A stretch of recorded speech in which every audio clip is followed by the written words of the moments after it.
তখন জনগণের কাছে আবার গাঠনিক ক্ষমতা ফিরে আসে এবং জনগণ ইচ্ছা করলে এই সরকার বা রাষ্ট্রকে বদলিয়ে নতুন ধরনের রাষ্ট্র গণসার্বভৌমত্বের ভিত্তিতে কায়েম করতে পারে। এটা মার্কিন যুক্তরাষ্ট্রের সংবিধান আছে, এটা জনগণের অধিকার। তুমি আমার স্বার্থ দেখছো না, আমি তোমাকে বদলা দেব, ঠিক আছে না? আমি অনেক আরো ব্যাপার আছে, নো কি বলে, নো রিপ্রেজেন্টেশন নো ট্যাক্স, যে আমি রাষ্ট্রকে ট্যাক্স দিই যদি আমার প্রতিনিধি থাকে রাষ্ট্রে।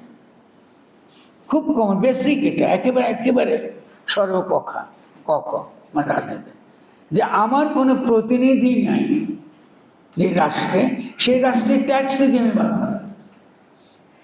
আমি ট্যাক্স দেবো কেন? আমার কি উপকার? আমি কেন দেব? আমার ট্যাক্সে আমলারা চলবে না, দরকার তো নেই। আমি যদি মনে করি উপজেলা আমি চালাতে পারি আমাদের নির্বাচনের দ্বার, সেটা উপজেলা ব্যবস্থার মধ্যে হতে পারে, কিংবা সেটা হতে পারে যে কোনো জায়গায়, সেটা হতে পারে। যেমন আমরা এটা হতে পারি সেটা উপজেলা এটা একটা প্রশাসনিক ব্যবস্থা, এখানে হতে পারে। তো জনগণ কি পারবে না তাদের যে উপজেলা, তাদের যে ইউনিয়ন, তাদের যে গ্রাম, এটাকে তারা পরিচালনা করে পারবে না? তারা অবশ্যই তারা পারবে, কেন পারবে না?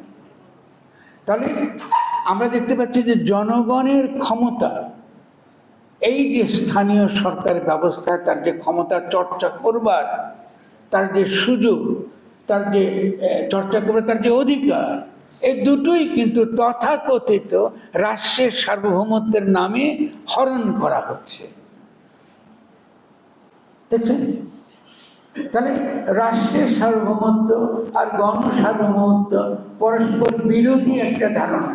এবং আমাদেরকে কখনো বোঝানো হয়নি রাষ্ট্র ততক্ষণ গণতন্ত্র থাকে যতক্ষণ সেখানে গণসার্বভৌমত্ব কায়েম থাকে, মানে জনগণের সামষ্টিক অভিপ্রায় যতক্ষণ পর্যন্ত রাষ্ট্র ধারণ করে ততক্ষণ পর্যন্ত রাষ্ট্রটা আপনার গণতান্ত্রিক।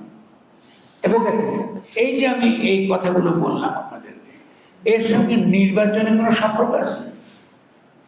এর সঙ্গে নির্বাচনের কোনো সম্পর্ক নেই। নির্বাচনটা এখন যারা নির্বাচন চাইছে, ওরা কিসের নির্বাচন চাইছে?